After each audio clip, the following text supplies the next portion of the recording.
All right, we are recording now. So, Charlie, we'll get straight into it. You just asked the question, does my hair look okay? Yeah, I did, but you've been sitting here for 15 minutes flapping about. 15 minutes? 15 minutes we've been flapping about, waiting for you to sort some Uber to get your shirt dropped off. You forgot your shirt at home. You're hosting the Bulldogs Awards, and I've never heard a man talk so much about an event that he's doing and stress about it so much. You've been ringing around Sydney to other presenters, getting advice, and mate, it's an awards night. It's an awards night. Relax. Yeah, end of season awards that I've never done before. You know why? Because I care about delivering. I care. You care too much though. It's like, mate, relax. You're just hosting a function. It is yeah, but it's not just a function. You've spoken to me about it about 12 times. You've mentioned it. We had to cancel some other work so that you could get prepared for this. Yeah. You've rung Anthony Maroon. I assume you've rung Yvonne Sampson. No, you know maybe what? Matthew Johns, Andrew Voss, Dan Ganane, getting all the little bits of advice you can. And for what, mate? To host a really simple end of awards function. If it was as simple as that, mate, for me, just organising, getting my suit dry cleaned is annoying. It gets me out of sync. Yeah. And what I've done today by mistake is obviously got a couple of other things on, like this podcast. So I came to the city with everything, but I've left my shirt and tie at home. So it's currently in an Uber on its way here. You know what I think it is? You've gotten so caught up in the excitement of your 40th birthday that everything's sort of falling apart around you. You've thought so much about your birthday, which you planned meticulously on Saturday. Definitely planned and then your meticulously. birthday coming on Wednesday. I mean, God, Tony and I better get some stuff sorted for Wednesday's show because otherwise you will crack the shits if we haven't got banners in here. Yeah. I bought all my gym clothes, so because I've just been to the gym. Forgot my towel. Had to buy a towel at an IGA to facilitate a shower. Oh, you had a shower at the gym. I was going to say it. No spare towels at the gym. What sort of gym do you go to? What do you mean, no spare towels? Well, Like just communal towels. they can be at gyms. Like towels ready for people to use if you want. It's not a hotel. No, but there's some gyms where they give you a towel.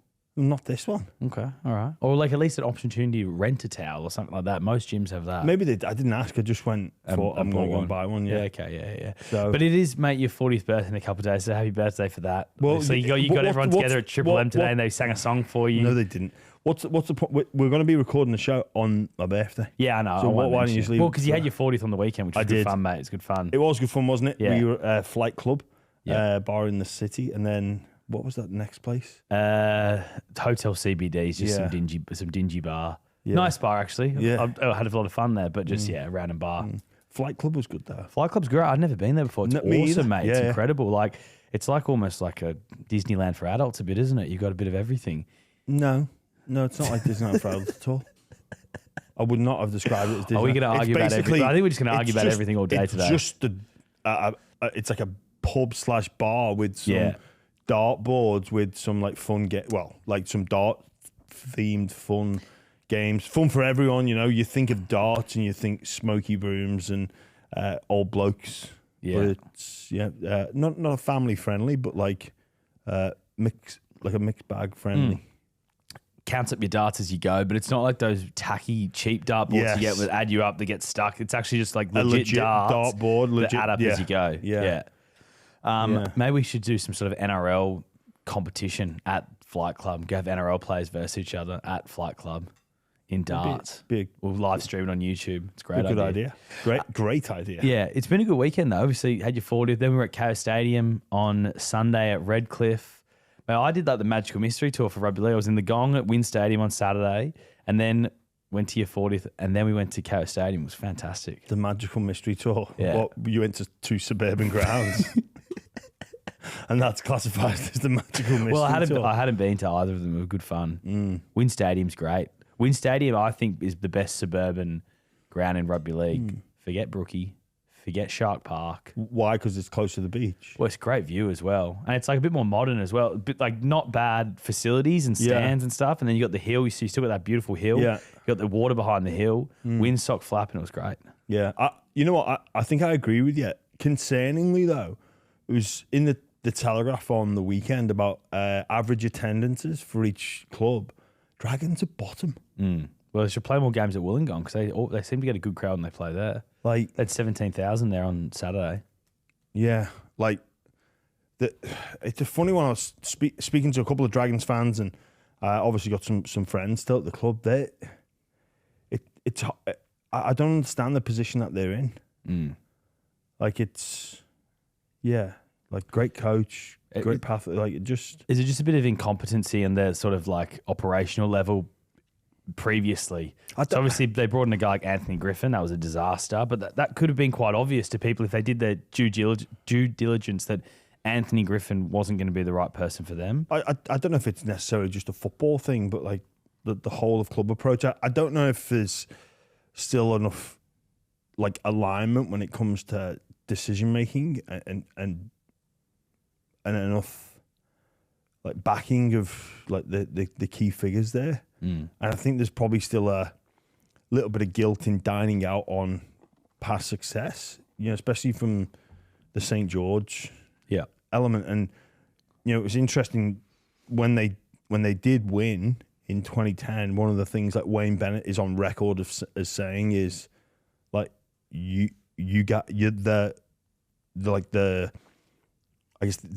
admin, the C-suite level people, the board, stay away, keep out of our business. Yeah. And they obviously backed Wayne. They trusted Wayne. I just don't know if there's that level of trust anymore. It's going to be a big job to see them turn around. Like, we were discussing earlier about some of the bottom 9 teams, and obviously Newcastle look like they're in a bit of strife for years to come. Dragons have got Daniel Anderson in for head of recruitment, which I think is fantastic. But he's gonna have his hands full because there's a lot of Dragons fans and probably some young players that would support the Dragons, but whether or not they've got aspirations to play for them, because I think I said last week they've lost that legacy club tag. Yeah, you did like say it's just that. not it's just not there. They're cleaning house a bit there. As the new CEO's come in, Tim Watford. He's got rid of the guy who was the CFO and COO. He had that dual role. He's gone. The media manager got brushed with about a round to go, so he's gone now as well. So they're obviously trying to fix whatever that is, the behind the scenes, the staff, and he's come in and I think he's got a background in supercars. It's his first year this year in charge. But yeah, it feels like Dragons are one of the furthest teams away from competing for a premiership. Yeah, I think that's unfortunately a fair assessment. I had such a good time there, and when that, that old saying about when this club's going well, it's great for the league. Like the feeling among Dragons fans when we made playoffs, it was awesome. Like it was so good, it was so cool, and it was, the attraction to the story of the Dragons is huge. Yeah. This year could have been very different though. I think they had 6 games where they lost by less than a try. Yeah. Or a try or less. True. Yeah. So imagine they flip them, but they're still, even if they flip those, they could make the 8. They still feels like they're miles away because their spine is not where it needs to be. But they got some great young forwards like Dylan Egan. When he comes back next year, he'll be great. The Couchman brothers, Halangar, who's a really good player. Even Pacifici Tonga, like seeing him live, he's a man mountain, like a huge, huge person. Obviously we were at KO Stadium yesterday as well, sort of the other side of the coin.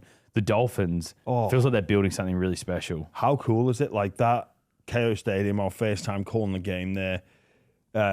Obviously, the players get it right on the field, the overwhelming majority of the time. Had it not been for like an injury disrupted year, I think they're playing finals. In fact, not even think it's knowledge. It's a fact. It's a fact. 100%. If they'd have had Gilbert, Plath, Flagler available for, even 75% of games, I think they play finals. If they don't have the 0-4 start, like they're 1 win off finals. Yeah, and mate, if the Roosters didn't beat the Storm in Melbourne, they would be playing finals this weekend. Yeah, true. True. That's all it would have taken. I know. And how good was it to see the non-players in and around the corporates having a beer, like this. I guess everybody on the field at the end of the game, like a real celebration for the season. Obviously, it's not what they wanted. We spoke to Christian Wolf after the game, and he's got high aspirations, but they bring in Cobbo for next year. Also, a bloke called Morgan Knowles, who I played with at St. Helens. I think he's maybe 27, 28 now. Like, geez, they're going to get some good football out of him. Front rower, is he? From probably more of a lock/edge. So there's going to be really good competition between him, Gilbert, Plath. Like they are, and it's a 17-man game now. Yeah. Like it really is. And well, actually, to be fair, and this jumping ahead of ourselves here, it's becoming the team with like a good top 20. I know Penrith have the model of it's based on their starting team, but we're seeing teams now like the Broncos, like the Storm, that are going to face injuries to key players in key positions, and it's a genuine. This Broncos, you could argue, look better with Hunt at 7, and that hierarchy change in the spine. Whether or not it's a coincidence or a correlation that Walsh with his knee looks like a completely different player. I think it is because he's moving differently than what he once was, but also Ben Hunt coming in. And then with the Melbourne Storm, Hughes and Pappenhausen are both out this week.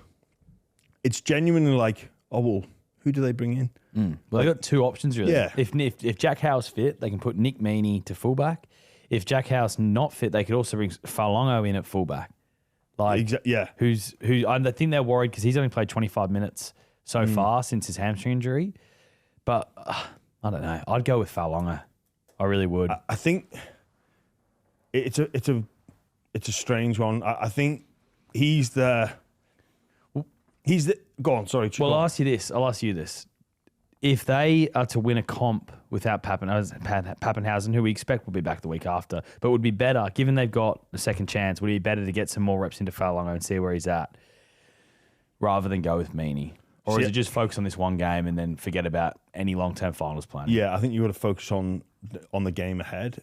I think they'll go with Meaney because he's a safer choice. I think Falongo gives you definitely more X factor, definitely more in attack, but he's probably not where he needs to be defensively. And you spoke about the number of minutes that he played.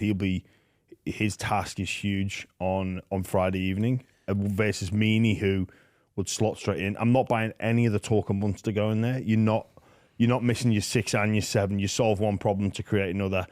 Pahs and Wishart in the halves, that they need Munster in there. Need him. He's the best 5'8" in the comp. Why would you swap that? Yeah. I did there some digging because everyone's kind of like, a lot of people are writing off the Melbourne Storm. You're not obviously writing them off, are you? God no. We did the fan show and that was fresh off the Thursday night game, and there's a bit of that knee-jerk reaction, the fan roundtable show. Really good fun, actually. It's awesome. Loved it. We had a Broncos fan, a Penrith fan. We had yourself representing the Bulldogs, and obviously Timmy Williams from Bloke in a Bar. Obviously his own stuff that he does really well as well. Super coach as well. Does some stuff with Guru next door as our Raiders man. He was brilliant. Yeah. But we filmed that Friday. Bit of a knee-jerk reaction to Melbourne. Like they're almost the hangover from Brisbane, from Melbourne, and people are quick to write them off, but they've still got Munster. They've still got Harry Grant, two of the best players in their position, in spine positions. Like we say, they genuinely have to make a call, whether it's Pezzett, whether it's Wishart that they go with in the halves. They've got strong options. Look, they're not at full strength by any stretch, but I think we probably were quick to write them off. And Melbourne will be favourites come Friday. Yeah, they are. They are on Ladbrokes. They're favourites. Yeah. But big news happened, Charlie. Before we get, let's just talk Storm Dogs because we started getting into it. We'll get the Hynes stuff in a sec. Let's keep talking Storm Dogs because, mate, the thing for them, obviously, I think Harry Grant's everything for them. I looked at the stats. So he's played 16 games this year, 13 wins, 3 losses. And then they've played 7 games without him, 4 wins, 3 losses. They're a completely different team when he doesn't play. And everyone's judging them off those last 2 games, but Harry didn't play. Yeah. And Stefano didn't play in that last one as well. So to write them off is just insane. Yeah. We do knee-jerk react in the media. We know that. But it's not just the media, like the betting company as well. Like Ladbrokes have now got Canberra Raiders as the premiership favourites, whereas the Storm before that game were $2.60 favourites. Now they're out to $4.50. But that is probably a reaction to no Hughes. Yeah, it is. Yeah, it is. And no Nelson. But that's what I'm saying. 3. Yeah, no Nelson, but like if they win, mate, they're Friday, used to playing without Nelson. But They've been doing it all year. When you go back to last year's grand final, I'd love to see it with Nelson in that game. Yeah.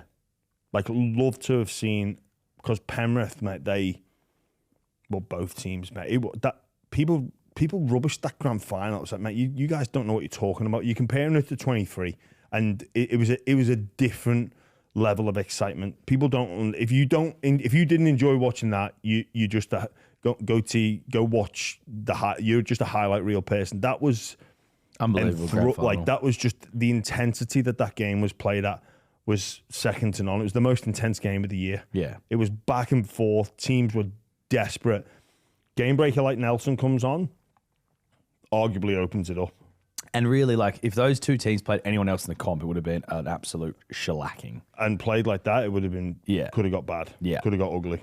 On the Bulldogs side of it, obviously, like, we had this conversation 1,000 times, and I think people are probably a bit bored of hearing about Lockie Gavin this, Bailey Hayward that, but Buzz had some stats that basically the Dogs' attack now is worse since Galvin has come in. By a point, though. Yeah. Like, by a point.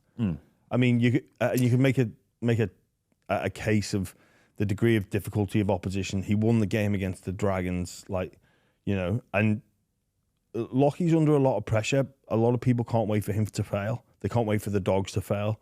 Like, he's a 20-year-old kid that has been in the spotlight now for 18 months. His future gets played out in public. For me, I still view it as, well, the Dogs are a destination club, because the Tigers wanted to make him their marquee player and offered him the house. He said no. He went to the Dogs for less. I think that is a massive statement of where the Bulldogs are at now compared to where they were 2 or 3 years ago. Like, 3 years ago, they were, their signings were just the scrap heapers, people that were desperate to just get a game, and it wasn't working. And signings of people that they hoped could rediscover their best form, and just wasn't a destination place. They got arguably one of the best young players in the game. Obviously, he's been built up. Different path to, say, like an Ethan Strange. I think there was raps on. Down in Canberra, there's not as much publicity, and he's had the opportunity to prove it without that pressure. Look, that comes with being at one of the legacy clubs, being at a big club, being spoken about as one of the next big things. For me, it's about the attitude of the Bulldogs players going down there on Friday night. Like, they started the season aiming for the top 4. That's where they are. And with that comes big games. So your big game is the competition favourites or the competition heavyweights away. Let's go. Like, let's get down there and get after it. The very same situation was presented to that football club in 2014. And we were told we were making up the numbers. We were told not to bother. We did the finals, the finals like media all in. No one cared about the Dogs. We were touted as we finished 7th. We just lost to the Gold Coast away, like in a game, like not too dissimilar circumstances. Like we couldn't finish any higher, we couldn't finish any lower. Goldie they were basically on Mad Monday. We were 16-0 up. That was the infamous Josh Reynolds deliberate forward pass run off into the changing rooms on 39 minutes and 59 seconds. So we're battling it out with 12. Like, all our heads were falling off. Like, we lost that game. They missed a conversion from like in front of the sticks. I think it went to Golden Point. It was one of the most bizarre games of football you've ever seen. But after that game, heads fell off. We kind of needed it in order to like slap us into. And we just went and we said, look, a lot of players will say this after the fact of winning a game, and no one goes in thinking they're going to lose. But there's we weren't guaranteeing we were going to win, but we knew we were going to perform, and that's all we could control. I got told a story, and you might have actually said this story already on the podcast before, when you were on with Josh. But after that Titans game, did you just basically say it's over? Not after the game. Gold Coast scored to level, and like I say, they had a They're a conversion to win the game, basically. Yeah. Like, my head had fell off. Yeah. Like, and people that know, they know, like, a knee-jerk reaction. Yeah. I've just said, boys, I'm writing this season off. Yeah. Like, we knew we were going to Melbourne the next week. And I don't know if it was Tolls or Innes, or it's like, hey, you can't say that. I was like, nah, writing this season off, just throwing a straw. Yeah. But then, like, don't worry, 3 days later, I'd give everyone my word that, like, I'm on. Yeah. Yeah. And I think I'd like to think that I more than delivered. Oh, absolutely. During that final series, you're unbelievable. Yeah. Yeah. Like, but sometimes you need that, like, you lose your head and just a bit of time to wind down, appreciate the situation that the Dogs have earned, and just go, yeah, let's go down to Melbourne and look, stronger words than this, but like, give it all you've got. Like, go out and just go off. Yeah. And keep to your systems, keep your head. But, you know, the evidence is there that they left some tries on the field last time they played. And then it's an exciting time, Charlie. It's, you know, not many times as a former player where you you get envious and you just, like, you don't miss the parts of the process, but you miss this feeling that these players are going to have. The sun is starting to shine. The zinc comes out. There's just there's a feeling, a very, very special feeling. And I know what it'll be like in and around the Belmore area. And look, people are going to write them off. It's on this group of 17 players to go down there and say, we'll see you back at the core in a couple of weeks.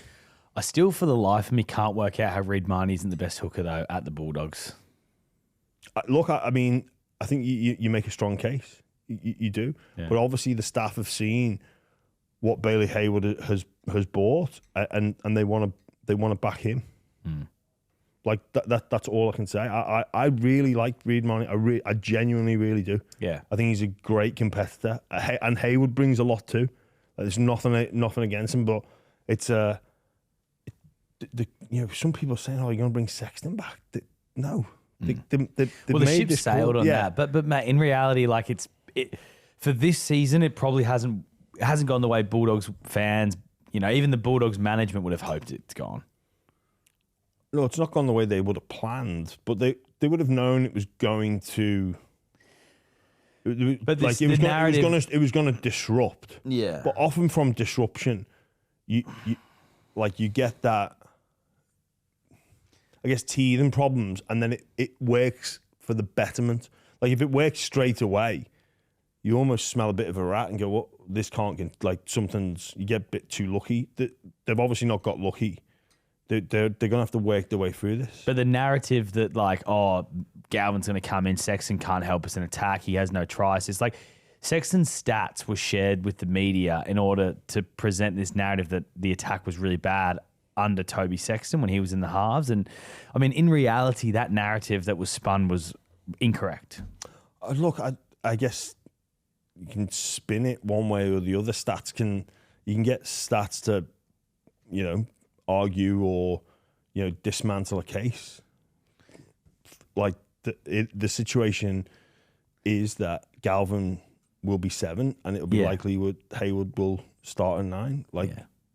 And in Cameron, I trust. It's as simple as that. Like, I'm not there each and every day. And sometimes I know what it's like being a fan, and it's easy to romanticize about, I'm seeing this, but I don't think it's romanticized. No, it's visually they looked more connected. Visually they looked like a more cohesive attack. It was a better style of footy, even almost, like with Toby Sexton in the halves. Like, mate, he went to Canberra and won in Canberra, and I know obviously Toby Sexton was part of that game, and I think the best games for the Bulldogs have been when Toby Sexton's been playing. And it's too late now, I get it. The ship sailed. The ship has sailed. Yeah. But is it the right move? Probably not, in my opinion. And I reckon Dogs fans are probably thinking the same thing to a degree. Well, I think the probability of the Bulldogs winning the grand final on the first weekend in October is increased with the team that they have. See, I don't now understand that. versus I don't understand that. It's just my opinion, Charlie. Yeah, but why? Because I think Galvin offers more. Okay. Yeah. Simple as that, really. Offers more in attack. Yeah. Yeah. Yeah. And just like, but what do you mean by that? Like a bit more creative flair? Yeah. He's a trickier person to handle. Yeah. He generates more opportunities for his strike players. Cherry's obviously going to be out. HIA, that's a big loss. But it kind of segues in nicely to the Shark stuff now because it looks like Montoya's going to play, which is huge. Just quickly, I've seen it in sporting competitions where, well, in football or soccer as it's known here, both teams need a draw and they kick off and they just stop. So in order to change that, the TV networks have to almost surrender, and all last rounds are played at the same time. It happens at the World Cup, the European Championships, the Premier League. Every game is played at the same time in order to stop teams knowing what they need or don't need to do. For me, that game and certainly the outcome with the injury or the potential injury to Montoya, the HIA for Bronson Cherry, what could have been a suspension for Nicho Hynes is, look, those group of players and clubs would be well within their right, because no matter what happened, the Sharks were not going to finish on any other position on the ladder. Same with the Dogs. A lot of talk about resting. Just kick it off and just stand there for 40 minutes, kick it off again. Yeah. A 0-0 draw. Thanks for coming. Yeah. See you next week. Yeah. They never would, though. No, of course Mate, not. I don't mind that idea of playing every game on the last at the same time, final round of the season. It gets rid of all this nonsense about, we've got to play this team on that day for finals. It's like, then you can just put the finals games where you want them. Yeah, and then everybody plays Friday night. Yeah. Everybody plays on the Friday night. Yeah. And then Saturday, 3 o'clock every game. Well, if you look at next week, because there's finals on week one of finals, there'll always be a Friday game. Friday night blockbuster. Every game kicks off at 7. Yeah. Every game. 7:50. And look, you're not going to get as many eyeballs tuning in, but there's going to be so much more exciting. Imagine like the live ladder is changing as we go. You have the red zone style. Yeah, you would. Well, you could do that on KO. Yeah. You just watch it all up, pull up all the games, or 9 Now, pull up all the games. Like, do it that way. Be amazing. Yeah. Be amazing. And it would. I reckon it would stop some of the resting, and it would generate more talk, more excitement. Because the final round of footy has been a bit. Like, even think about the race to the wooden spoon. And the Knights are setting up for the Titans, and then someone's telling it, and obviously the Titans came good in the back end, but you could just imagine it like, the Titans need to score, and they win. Like, they avoid it. Like, if all those games happen live and no one knows, it generates so much more fun and excitement. 100%. And everyone would have probably tuned into the Titans ending, because that's what would have been the most meaningful. Everyone would be like, oh my, this can happen. Huge, yeah. And like, there would have been no, Roosters Souths at half time, Dolphin, like, even the pressure, like, okay, your Dolphins are doing their thing against the Raiders. Okay, well, Roosters now need to win. That game was sort of in the balance at half time, and it didn't generate anywhere near the amount of excitement had those games have all been played out at the same time. I think one solution to some of the issues in NRL could just be that. Yeah, it's something to look at. Because even so the Raiders, they pulled Tomoko out of the game on Sunday because they know that they knew that they basically knew they didn't need him. So it was interesting. That's not why they pulled Tomoko out, because they'd already sealed first anyway, but they pulled Tomoko out I think just as an extra resting because they wanted to. Marcelo Montoya, Jimmy, though, he's playing. Looks like it. He's going to get named. Now, the reason this is important is because the Bulldogs have done Cronulla one of the biggest favours in rugby league history.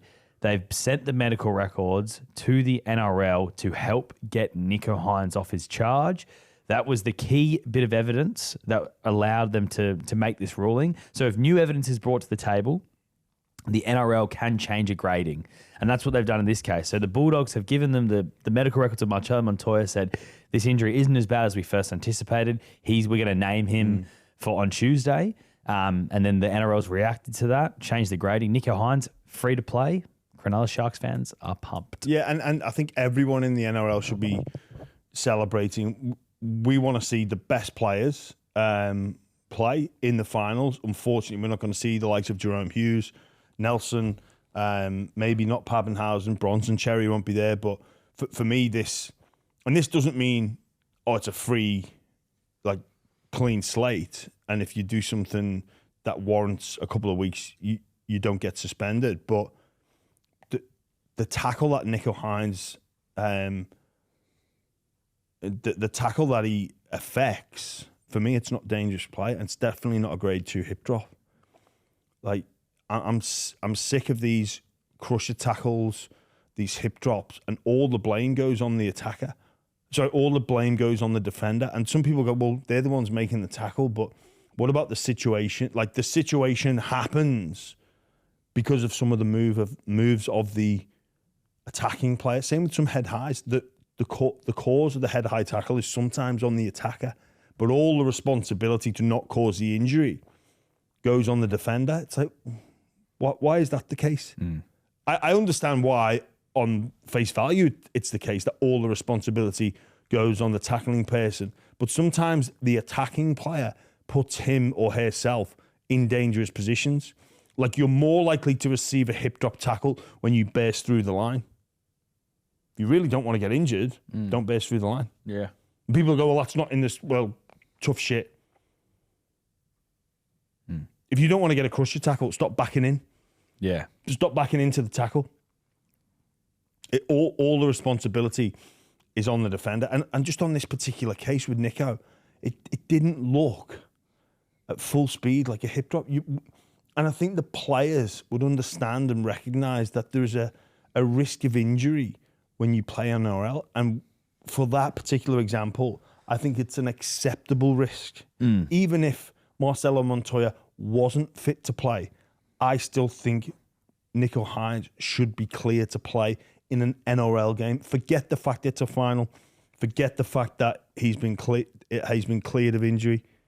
He should be allowed to play. And thankfully, we've had to go through a huge rigmarole. Talked about it all day yesterday. We were all waiting for 12 o'clock today to find out what was going to happen. And common sense has prevailed. Yeah. They reacted, the NRL, it seems, to the injury at the start, and that's why they did it. But then, for me, they've now reacted to the media pressure. So Buzz Rothfield comes out, yourself, Matty Johns, I think, said something Dino Mezzatesta came out and spoke to Triple M yesterday, said something like, you wonder how much this decision is because of the media backlash. And is that a worry then, if the NRL's jumping at what the media says? Well, I'd just like to think it's more of a common sense thing. I imagine they do read the room a little bit and go, there's no one's actually said he should get suspended. Yeah. Normally, it was if it was a comprehensive. It was 100%. Yeah. Everyone was like, oh no, that's incorrect. I guess it. Well, then does that also then go to show what is the match review committee doing? Is that the issue? Well, that does pose a question: is what is going on there? Who are making these calls to suspend someone like that? Yeah, and then for them to come out with that grading and that charge, all the so-called experts, and hey, experts get it wrong. Hold your hands up. We did it with Canberra.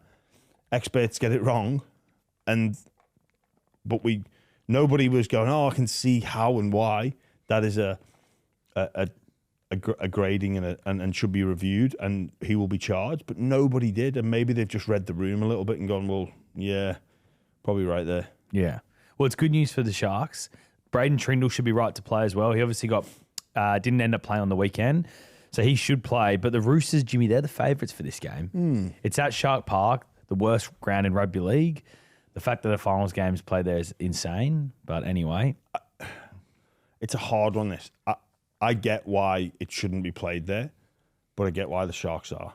Yeah. Because it's such a huge advantage. And also, because the way the rules are set up, it'd be interesting if the clubs ran the finals, not the game. Because at the moment, I think it's the NRL. Like the NRL run everything. Run everything from a finals perspective. So, like, there's no financial incentive for the Cronulla Sharks to move that game to Allianz. Now, from an NRL perspective, there most certainly would be. But the Sharks don't. So they go, we're definitely playing here at Shark Park. But if that was given more power and they could maximise their commercial return, I wonder if they'd move it. Yeah. Well, maybe it depends. I reckon it'd be up to the coach. Yeah, and you know the coach, but they want to win week one of finals. Yeah, it probably depends on who they're playing as well. Like it is Roosters home. They'd be in the away sheds, but I reckon a packed out Shark Park could be something. Well, no, not it will be what the Sharks will need to lean into.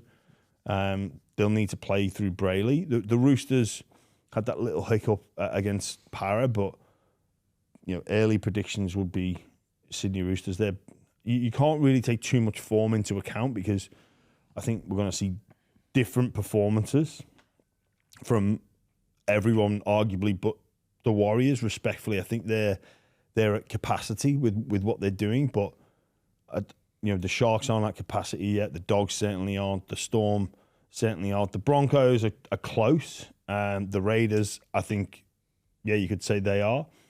But yeah, the Sharks, it's their right to play there. Whether or not they should is something that I think will be on the agenda for the NRL as we move forward. But this isn't the first. It's not like this is the first time. It happens every year. It happens like lately because the Sharks are always in finals. And lately. it happens when at Brookvale with Manly. Yeah, but Brookvale's a better stadium than Shark Park.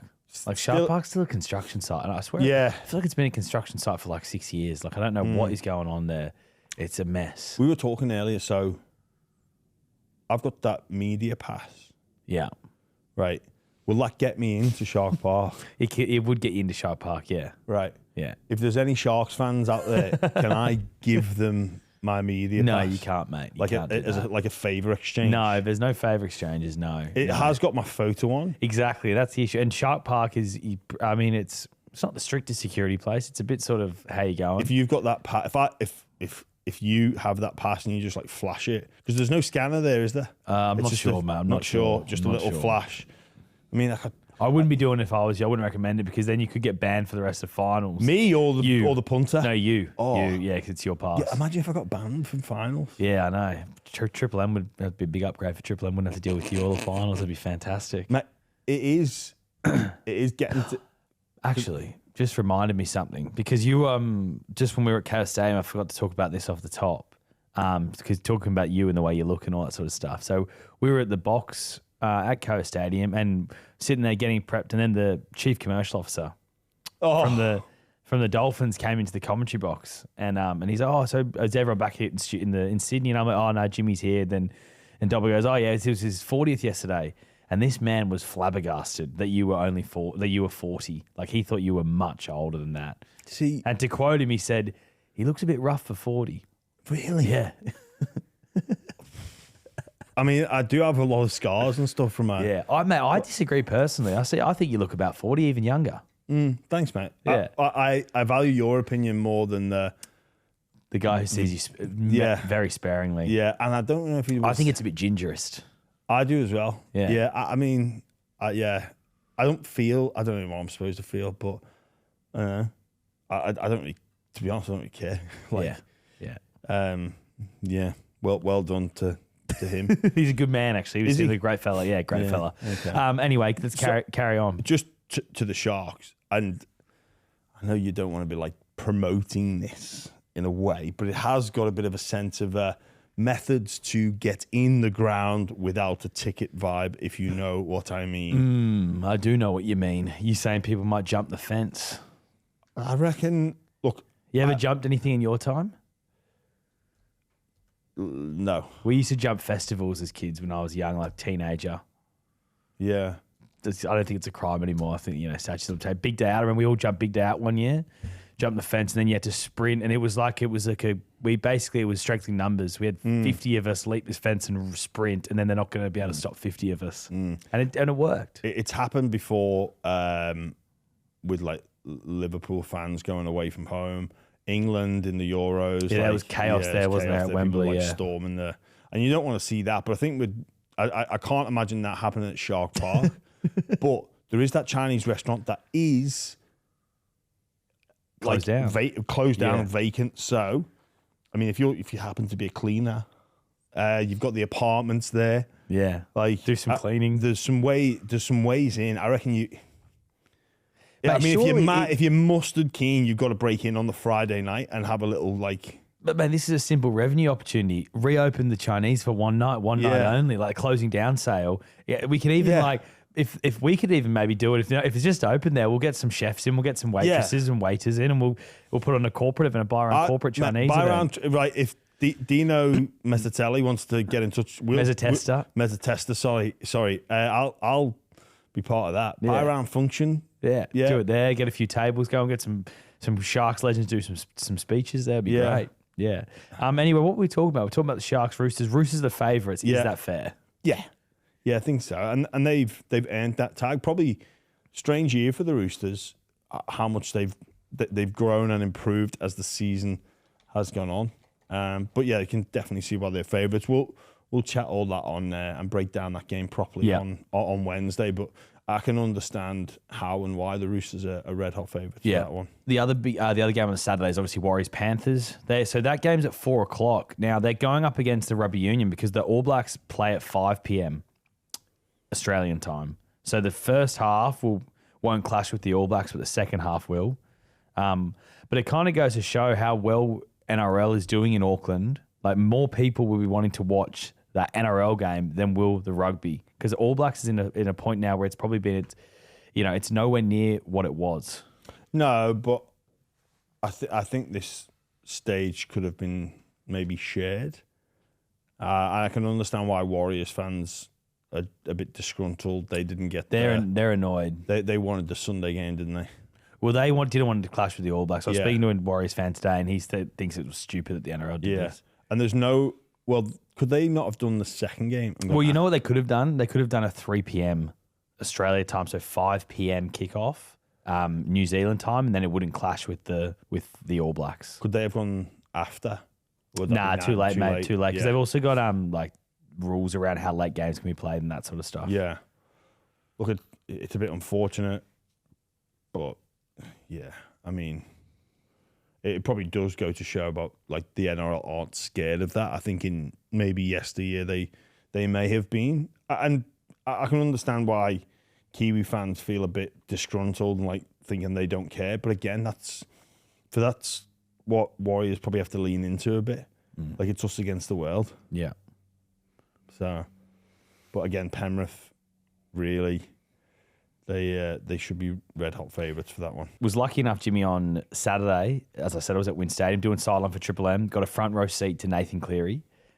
I will say this, he was moving, he looked like he was back to his best, he's moving well, that week off looks like did in the world of good. Yeah, well, first and foremost, Charlie, the shirt and tie have arrived, so delivery is in. For those of you that were listening at the start, crisis averted. Yeah. Got all my gear ready for the Bulldogs presentation tonight. Did you make any other calls on your way up from the lift? Get any more advice from anyone else in the game of rugby league about how to present? No. Okay. No, I didn't. Well, it is great that Cleary is back to his best, because that's what we want for finals. And Penrith, look, it's been an odd year for them, hasn't it? But they're in the mixer, and I can't help but think that, like, I reckon they're... You reckon they're the favourites? I don't know if they're it's going to be bloody hard, and especially that, like, things you'd look to alleviate or want to avoid is obviously a non-top 4 finish and maybe an away trip to New Zealand. But it just adds to it, doesn't it? Like, and they've already flexed their muscles. Like you say, they rested up the other week. That looks like it's paid dividends. And for the likes of, Talangi, Jenkins, McLean, they're young, they're excited. And They're just That's my worry for them though. Is that left edge on how inexperienced it is. Talangi, McLean, Jenkins. That I think they're vulnerable there in defence. All teams would have some vulnerabilities, Charlie, but I don't think it'll worry them too much. I don't think they're going to win the comp. As much, I'm not going to put. I would not never put a line through them, given what they've done. But I don't know if they're going to. I think it's going to be too hard, especially like the path to the prelim. With all due respect to the Dogs, I think is pretty easy for them. They got the Warriors, who they should win easily this week. The Panthers, yeah, they got the Warriors this week. They should win easily. Then they probably play the Dogs the week after, who I think they're much better than the Bulldogs, significantly better. Then they're going to have to go to either Brisbane or Canberra. That's going to be the real test, isn't it? And can they get through one of those two teams to make a grand final? That's going to be hard. And then whoever so if they do it, they're going to have to play. I think they're going to play Warriors. They got 3 huge games. Yeah, respectfully to the Warriors, I reckon it'll be comfortable, and then 3 huge games, 3 massive games that they're capable of putting together. When you frame it like that, it's like okay, yeah, like you kind of wish this was the peak Warriors. Yeah, 100%. Like if this is peak Warriors, I think Warriors could beat Penrith if the Warriors are at their best. That's why it's such a shame with the Warriors. And everyone goes, "Oh, you're writing us off." Not with if you were full strength. Warriors fans are going to get even where we said they've no chance. The amount of comments from Warriors fans will be, "You're writing us off." You're peak wrong. Warriors, different kettle of fish. 100% it is. Like and hopefully they get back to that form next year. Yeah, but then they got to go through the Dogs, which I think they're gone. If we're being honest, they're gone. This bizarre experiment that they've done didn't work anyway. And then make Canberra or Brisbane. Like, either of those two teams could win the comp. Canberra or Brisbane. You know what? Penrith will have no fear. Yeah. And I think other teams will. Yeah. And there's the psychological advantage going in. Other teams would be like, we're going to have to...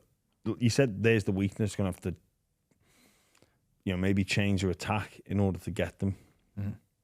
So we shall see. The Raiders-Broncos game, it's huge, Jimmy, but the big news for Canberra fans, which they'll be absolutely shattered about this, Big Papa, Josh Papali'i, he's in a moon boot. He's probably going to miss this weekend. Yeah, that's a big loss, especially when you consider who they're up against. And Brisbane with Pahs, who is like playing some outstanding football by his own standards. Like he's upped his game the past couple of weeks, and he's going to be vital for Brisbane, and stopping him is going to be vital for Canberra. I think they can move some pieces around, but and they'll not be too impacted. But you'd like Papali'i to get a hold of Haas in those open exchanges. He's someone that can mix it with Payne Haas. He's done it at origin level, so he's experienced against him in big games, and that is probably a bit of the worry for the Raiders, their lack of genuine big game experience, especially in their key positions. And that's probably the same for some of the teams as well. The Dogs are no strangers to that. But for Raiders, that's something that you'd identify. Yeah.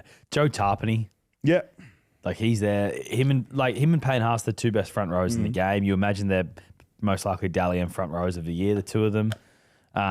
So they've got enough there. What they could do is they could put Corey Horsburgh in the front row, and Morgan Smithies can play at lock. Yeah, I think that's what they'll likely do. Yeah, and then they've got Matty Nicholson who can probably he'll probably play on the bench. I imagine. Yeah, like man, their pack is fantastic. Yeah, like, they'll be. But mate, Papali'i, it's a huge loss. He's playing some good footy as well. Like he is. It looks like he's going to re-sign. Interesting to see what Brisbane do if players become available. Can't quite figure out what the best course of action. Adam Reynolds is wanting to play, so he's got a final test tomorrow, so Tuesday. Well, the fact that he's wanting to play suggests that Maguire thinks their best team has Adam Reynolds at 7. I don't think it does though. Well, again, like this is the I guess this is what we observe, and people could call me hypocritical because the observation of the Dogs is not too dissimilar. It looked better in the past, and I understand that argument. But with the Broncos, I don't know if it's like I said before, a coincidence that Reece Walsh doesn't have that knee strapping on anymore. Well, since he got the strapping cut off, he's been a different player. Yeah.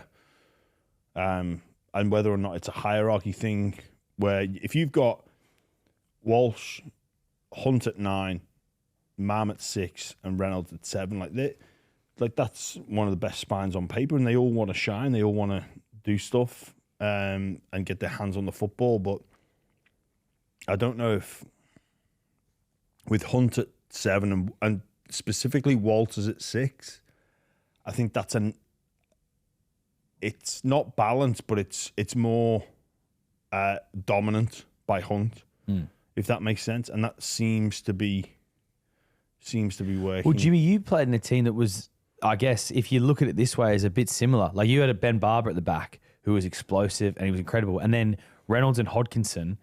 Well, we had Chris Keaton there in 12 as well. That was, the dominant guy was Barber. Yeah. So I certainly understand how that sometimes it's better to go all in on 1 or 2 as opposed to 4 guns. Yeah. And because Billy Walters, he just has that real simple game, but it fits perfectly with what they're doing. Yeah, exactly. And he's it's not like he's not taking the back seat. He's still contributing, but it's not as heavy because he knows it doesn't need to be. Bit disappointed in him for not going for the length of the field effort. Like if you're there, if you get that intercept, you've got to at least try. Back yourself. I reckon you've got to try till someone tackles you and then pass it. But he just passed it straight away. It was like, come on. Yeah. Maybe he was hoping to get it back. Maybe. It's like don't take yourself out of the play. Give the 1-2. Give it to pass the ball to you, Karapani. Yeah. And then he gets chased down, and then you're just there. Yeah. He gets maybe tackled towards you. Flicks it back gets inside. the flick back. That's that's probably what he was thinking. There is some bad blood in this game though, because and whether you want to believe it or not, Ricky Stewart was apparently very happy that Michael Maguire left the Canberra Raiders. He was obviously there as an assistant coach. I think Ricky was very happy to see the back of him. Now, if that's the case, you got these 2 coaches who maybe they don't like each other. That's another element to it as well. Yeah. Just all the subplots come out, don't they? Like, absolutely love it. Yeah. I wonder what Reece Walsh is going to do this week on his social media to. Well, Reece Walsh and Joey Tarpany. Remember, Tarpany was the one who put the shot on Reece Walsh late in the game a couple of years ago. So there's going to be some feeling there. And Sunday Arvo as well. I love that they put this game on Sunday Arvo. And also, they're doing so week 2 of finals, there's no Friday night game. They're just doing a Saturday night and a Sunday Arvo. Yeah, it's interesting change. I'm glad that Canberra got rewarded for finishing first with a 7-day turnaround. It's something that I believe should happen. So I'm delighted for them. Like if you finish first, you should almost pick when you play. Yeah. Not just where you play, but when you play. Like it's huge the year that they're being on. They should be rewarded. Then obviously, I reckon it'll go week 2 and week 3. I know week 2's been confirmed. But week 3, it looks like it'll be a Saturday-Sunday game as well. Well, you know what? I reckon it is going to be week 3, and I reckon it's also a little bit to do with the AFL. So I think they're going to not have a game in They're going to have the Melbourne prelim will be the Sunday 4 p.m. game because our prelim final week is the AFL Grand Final week. So AFL Grand Final will be on Saturday. Yeah, that's if Storm obviously win week 1 against the Bulldogs, but I reckon that's what they're thinking. Not have the Friday night before the AFL Grand Final like they've done a couple of times. I think they'll move it to Sunday, and then that way they can schedule things however they like. Yeah, yeah, that makes sense. And then you get the week turnaround anyway for the Grand Finals on Sunday. Exactly. But all eyes on Reece Walsh's social media. Yep. Yeah. Mate, obviously, I said this on Triple M Radio the other day. Like, don't do a shoey. Like, what would you rather do? Drink some water out of a toilet or a beer out of someone's shoe that's been used?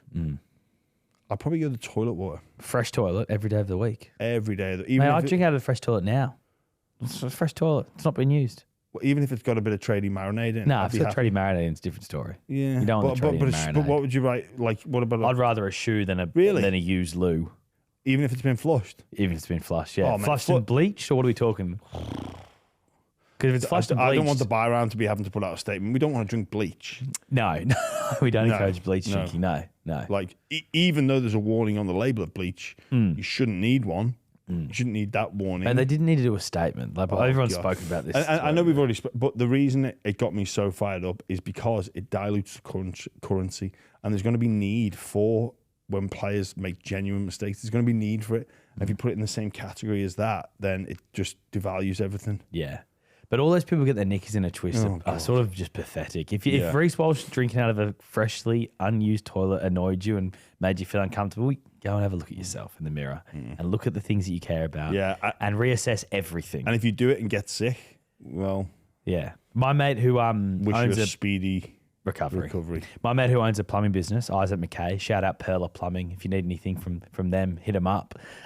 Barnaby as well, my brother-in-law, you've met Barnaby. He's a plumber as well, go Barnaby. But my mate did this exact video 3 weeks ago on his plumbing Instagram. He installed a toilet and filled up a water bottle in the toilet and drank it. Like, it's a classic plumbing gag. Like, a lot of plumbers do it as a joke. It's just a fucking joke. Oop, didn't mean to swear, but relax, everybody. Yeah, absolutely. But it's going to be a great game. We're going down on a little bus as well, a little bus trip for Triple M. Myself, Ben Dobbin, Buzz Rothfield, Gordon Tallis is, I think, flying down. Flying in, driving back. Brent Reed's going to be on the bus. Brent Reed's on the bus? Yeah, because he's doing sidelines. So he's jumped on the bus. It's going to be good fun. That bus trip back. It's one of the all-time great things. So we did it for New Zealand, for Newcastle a few years ago for their final against Canberra. All the Bunnies, whoever they played, I think it was Canberra. But, yeah. Who do you think is going to be best on ground on the bus? I think we can get Buzz. I've intoxicated. I had been intoxicated with Buzz once in Las Vegas. We went and there was a T-Pain concert, and Buzz and I were dancing on the dance floor to T-Pain, and Brent Reed was there. Michael Chamis was there. Michael Chamis got some moves on the dance floor. He's got a bit of swagger about him. The bus trip back, it's going to be a wet bus, and then hopefully we're going to go out in the Shire after it, nice and local for me. Me and Buzz will show you all around the Cronulla watering holes. Can't wait, mate. Instant Classic time, all thanks to Classic. Very, very soon, some Classic merch is coming that we've partnered up with for the buy round. Grand final week is when we're going to release it. Yeah. So they're going to arrive any time now, the next couple of days. We'll start dropping some teasers and stuff like that for it. There isn't many though, because we've done a very limited drop. So if you want to get it, you kind of got to get in. I imagine it will go in the first few days. So once you hear the drop, get amongst it. It's funny, the owner of Classic, Warren Carney, incredible story, by the way, started CSM, then acquired Classic, obviously a great brand, but was really suffering. He's took it over. It's now, at the forefront of the NRL apparel game. Does so many clubs, does a fantastic job. He sent me a picture. He's like, mate, I'm just letting you know. He's nicked one. This one's mine. He can do that. When you're the owner, you do that. So we're -1 already. He's like, mate, I'm just letting you know I'm taking one. So go to Warren's house, peer into his closet, and you'll see it there. But Instant Classic, you can become a Classic VIP member. Link in the bio. Yep. So that gets you, if you do the shopping for your local footy club and you need to sort jerseys, make sure you jump in on that, because it helps you get discounts for that sort of stuff. Yep. Also special offers, all that sort of stuff comes in through there. So if you are in the sports business, you want to get some merch, you're an athlete yourself, you like working out, jump on there, become a Classic VIP. But we've gone for the Seagulls Warriors as the Instant Classic this week. Obviously close game. Warriors go down there, lose 27-26, but it's DCE's last game, and that's what makes it memorable. It is. And look, it was obviously Fox, who spoke to DCE before the game, and, he's such a fantastic career there at Manly, and, we can't help but wonder what his next move's going to be. Just quickly on that game, DCE's field goal, Takiaho was in a blocking position. Yeah. But none of the Warriors run into him. It's like, we've opened this box now. We've opened this box. If a Warriors player had ran into Takiaho, well, should they even need to? He was stood in an incorrect position. Like I thought that all field goals were checked. They are. So they've missed it. Yeah. But they've missed it because there was no one blocked. But he was in a blocking position, which you're not allowed to undertake. Sounds like you're encouraging diving now. I'm encouraging just scrap it, because we've realised it shouldn't change. Or go back to that Harry Grant one against Penrith. He tackled Moses Leota without the ball. He tackled him without the ball. Not Moses Leota didn't block him. Harry Grant tackled him, put his arm out, tackled him without the ball, didn't even run into him. Yeah. And this example that we witnessed on Friday evening at Brookvale goes to show that this rule is a joke. Yeah. And it needs to get scrapped. Whether or not we can do it before but imagine that happens in a final, which is not beyond the realms of possibility. I know we always say if it decides an Origin or Grand Final, but something like that could. And then weeks later, you go, oh, hang on a minute. I think there was 2 players. I know Takiaho was in front and in a lane. It's just, yeah. Unfortunately, it's on the Warriors players to sell it, which is a shame. Exactly. Because you're encouraging diving. Exactly. Yeah. But DC's last game, left-footed field goal, great moment for him. Then in the post-match press conference, he again refuses to say what he's doing with his future. We all expect him to go to the Roosters. As a Roosters fan, I hope he doesn't come to the Roosters. I just think that Savala is a much better player at this stage now where DC is. I think he suits the Rooster attack really well. You see what he's doing the last few games for the Roosters. So it's a shame, but yeah, we all expect that to happen.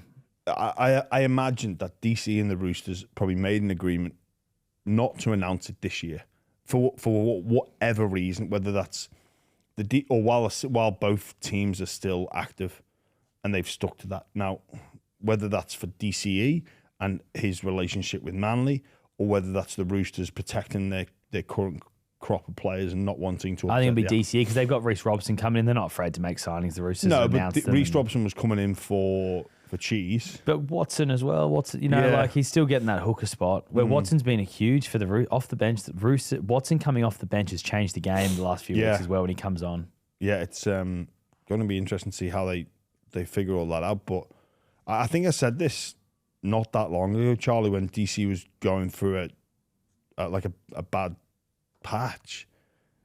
Like, he might not make their best 17.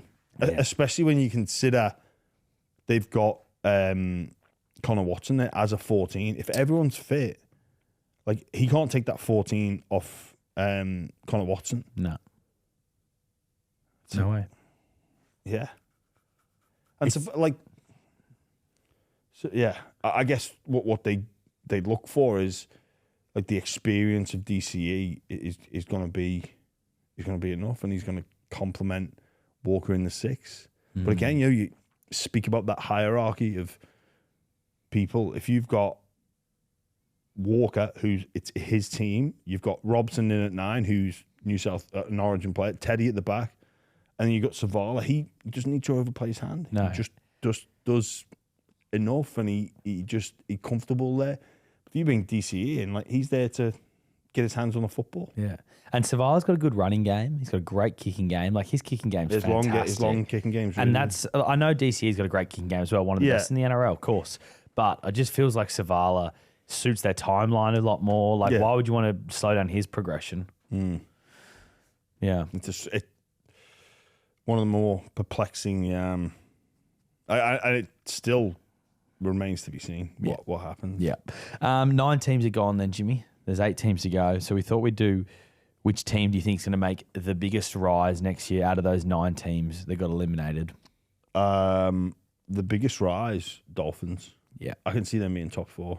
Yeah. If the injury gods shine on them, they'll be a top 4 team. Other ones I like, probably Para. They'd be and Souths. Yeah. But they're like, we've had this conversation for all those teams. Like, let's talk about Paraflip because they put 66 points on the night. It's like, they just quietly, Lomax. How do you not score a try? And Trey Fuller, how do you not score a try? I know. Then it would have been an incredible weekend on the Pots. It was still a good weekend for the Pots, though. Yeah, but it could have been. Oh, you just hang it. You know what's funny? I looked down during the Dolphins game, and I didn't realize Oren Keeley scored the try. I thought Trey Fuller had scored the try because he broke through and created that try. So I wrote down in my notes, Trey Fuller try. And then I looked at NRL.com and it said Oren Keeley. I was like, oh, geez, I've got confused there. No. Yeah. Yeah. Oh, well. But yeah, Para, there's been a few teams we've watched sort of grow and advance as the season's gone on. Para have been one of them. The Dolphins are another one. The Roosters, Panthers. We can see the evolvement and just how much better they're going to be about going through this experience together. I imagine there may be a couple more maybe moves in the market. It's obviously some experience given in the spine to a couple of those players like Yongi and whatnot. Charlie, you've got a puzzled look on your face. I was looking for my phone. That's what I've got. I couldn't find it. I found it there. What were you hoping to look up? I've written down. It's for when we talk about the Knights. So I'll save it when we talk about the Knights. Okay. I've just got something there. I want to say. But yeah, those are the teams you've got to be excited about. Like Para fans can, I think they're still probably a bit off challenging for a Premiership, but you can see how they'll become a realistic possibility of playing finals next year. And mate, not like they're a few years away from probably winning a comp, but they're going in the right direction. And Mitchell Moses is the new Tom Trbojevic. Yeah, and look, probably a lot is going to depend on how Yongi and Papali advance. But there's a lot to like. On the Knights though, the team because they've now got the wooden spoon. The Knights are just. It's hard to be optimistic about their chances. It really is, and that's. It's hard to say that. You look at it and you go, obviously Dylan Brown, he's under instant pressure, like instant pressure. He's under pressure now to perform well in the preseason trials. Yeah, like he's under pressure to perform then. Yeah, and then he'll get 4 games, in maybe not even 4, and the screws are going to tighten, and then. The Ponga story never seems to go away. The fact that Peter Pahs said, we were in a room, we'll keep it there. That's not exactly... If that's a good news conversation, you go, KP, I'm just going to... It's going to help you, us, and the club if we announce... If I say it was positive, and the fact that he goes, I'm going to keep that in there, that says it wasn't a good conversation. Yeah. Or not a good news for Newcastle. No. I did get told that, I think I've said this on the show already, that Ponga's told his teammates that he was leaving post-Origin, a couple of his close teammates that he's close with. So we'll see what happens there. Speaking of the Knights as well, put together this list of players that they've let slip through the cracks in there, because that's been their biggest issue. When they signed Caleb Ponga, they went for this method of being in a recruitment club rather than a development club. Which is crazy, given they've got the Hunter region, Jimmy. The Hunter Central Coast, like they can own that whole... Lean on what you've got, Yeah, so these are some of the players they've let slip through. So Jamal Fogarty was one. He obviously trained and trialled and was passed on by the Newcastle Knights. They've got a halves issue. He'd be, I'm sure, very handy in the halves.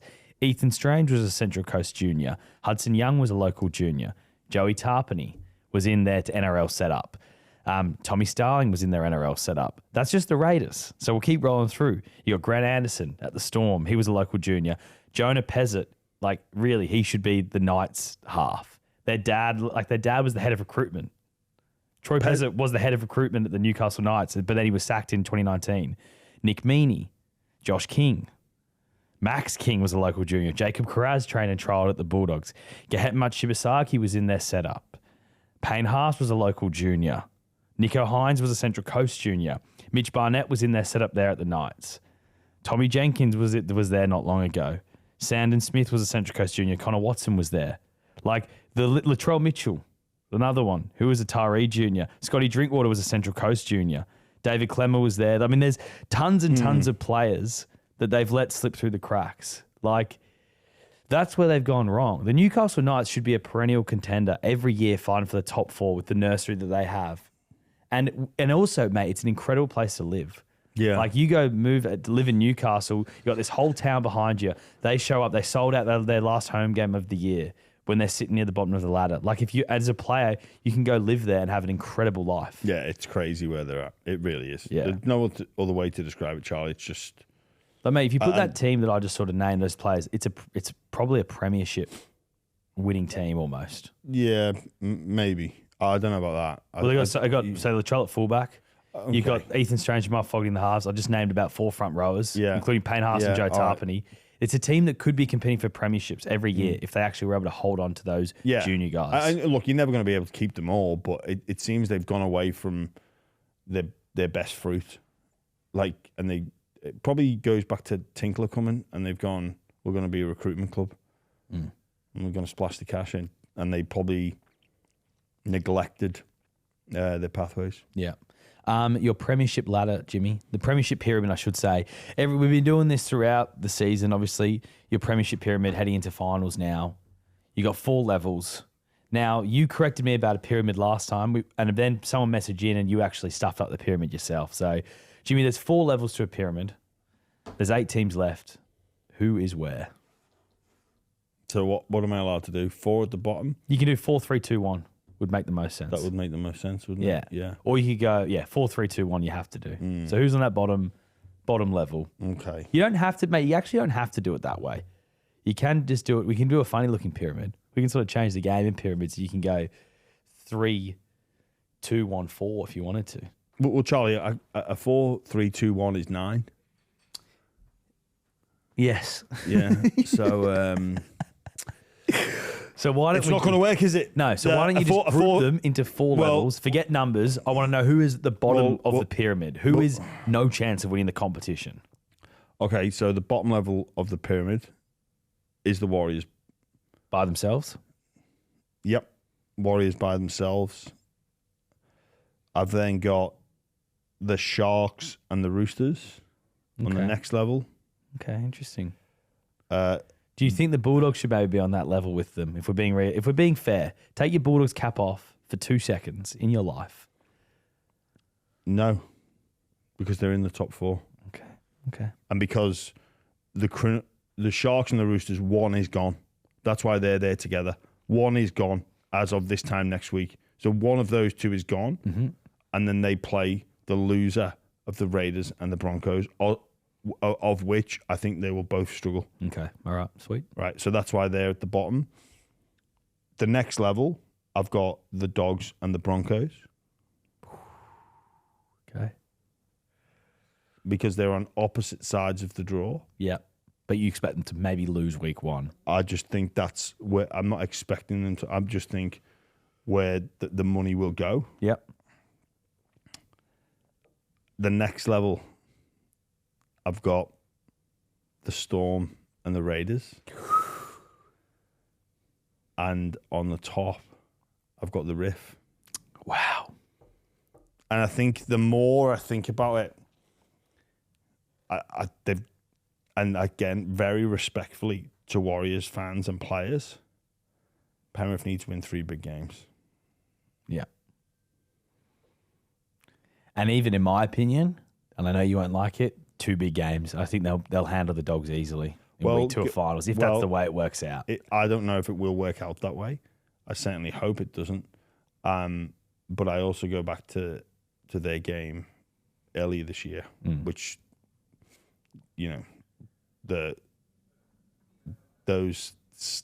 styles match. Yeah, it's not gonna be an easy game. So yeah, but I think they've got 3 big games in them. Remind me that game. What was your starting spine for that game when it was 8-6? Who was the starting spine for that one? You said that our listeners are over hearing about. I know. And now I think everyone's over it. But I think it was a mistake. So we can all admit that now, at least, which is good. That's why I've gone with that slightly wonky pyramid. That's fine. Yeah, I like it. What 4, 3, 2, 1? I'm glad you owned that mistake. Yeah, thank you for that's reminding 9. me. Yeah, that's not 9. 8. Yeah, and I'm glad you're here to do the maths for us. Yeah. You're a maths man. Maths man indeed. And of course, your birthday celebrations continue tonight. I'm sure there'll be some sort of, discussions at the awards about your birthday, because you're like one of those guys who likes doing a birthday week.